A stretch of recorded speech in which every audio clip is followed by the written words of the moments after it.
We're talking about the waterfall fire. I was about 6 years old. And I was about 9, and I remember waking up one morning to the smell of smoke coming through my bedroom window. It was pretty scary. I was like 6 when the fire had happened, and I just remember it spreading like crazy. I was only about 5, and I just remember looking out the window and seeing all this smoke everywhere. After the fire, I saw a lot of brown, and I was curious about what it was.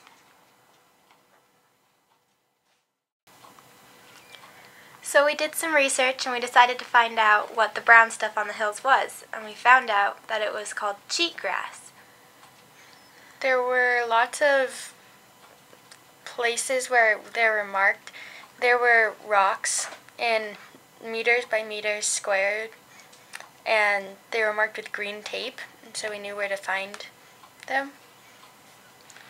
The cheatgrass is known to burn easily and spread fires. This is where we were looking for the plots of cheatgrass. There were lots of it everywhere, and we threw the hula hoop to find it's just a random mark so we could count it up. And when I counted, there was like a lot of different plants, but they were all cheatgrass, and yeah. There were lots of different colors of cheatgrass according to their age, I guess. The green were brand new and really young, and then they go to purple after that, and then they go to brown. When the cheatgrass is brown, that's how they start fires, but when they're green and purple, they won't spread fires as easily. Right now we're measuring the area, pi r squared, of the circle hula hoop. I'm recording it. That way we're able to determine the number of plants per square area. This area that we're walking into was not burned at all by the waterfall fire, but it was clear cut so that it wouldn't be burned. And we noticed that there's a lot of cheatgrass over here.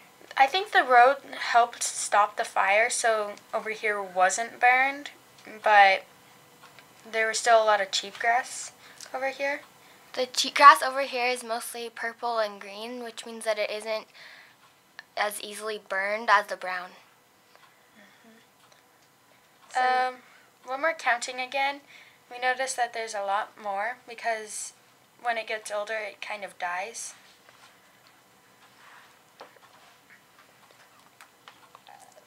Right here, the green is very young, and it hasn't started dropping its seeds yet, so it doesn't get into your shoes as much.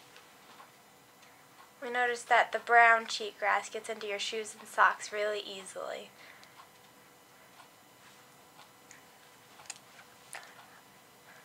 So this cheatgrass we found under sagebrush. We found that the cheatgrass under sagebrush is really green. But this is probably because the cheatgrass is going where moisture is to grow. And shade. And the sagebrush probably has water, and the cheatgrass probably grows off of that, and it stays green. This little green plant we're looking at is called pincushion. Its Latin name is Cryptantha. The plant is native to Nevada. Cheatgrass, on the other hand, is an invasive species. It's from about Eurasia, and so it was probably brought here by immigrants. Here we're noticing that there's no cheatgrass in the area. This area wasn't clear-cut or burned, so it's completely natural. And there is no cheatgrass, just pincushion plant. Except for under the sagebrush and other bushes. There's a little bit of green cheatgrass. You can see that there's little sprouts of wild grasses, too, other than the pincushion. There's lots of sagebrush out there. This is the observatory that almost caught on fire. And then soon we'll be looking at the weather station. This shows temperature, humidity, air pressure, and wind speed. Fires can be started by sparks, drought, high temperatures, and wind.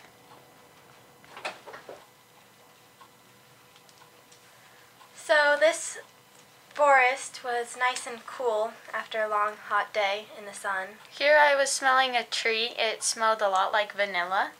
Smelled pretty good. The tall grass you see is called bluegrass. It's native to most forests in North America. And now there's getting more cheatgrass and it's everywhere. You can see it along roads, over by your house, in the bushes, everywhere. So the part that we just left was unburned, and the part we're in now is burned area. So there's a lot more cheatgrass than there was earlier. Look how brown the cheatgrass is after it's been burned. Since it's brown and burned, it gets into your socks easier and it itches a lot. It's extremely uncomfortable.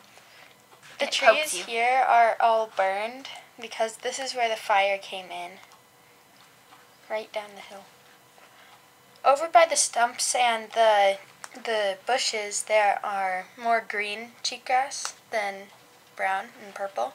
But we decided to stop and take a break to get the cheatgrass out of our shoes and socks.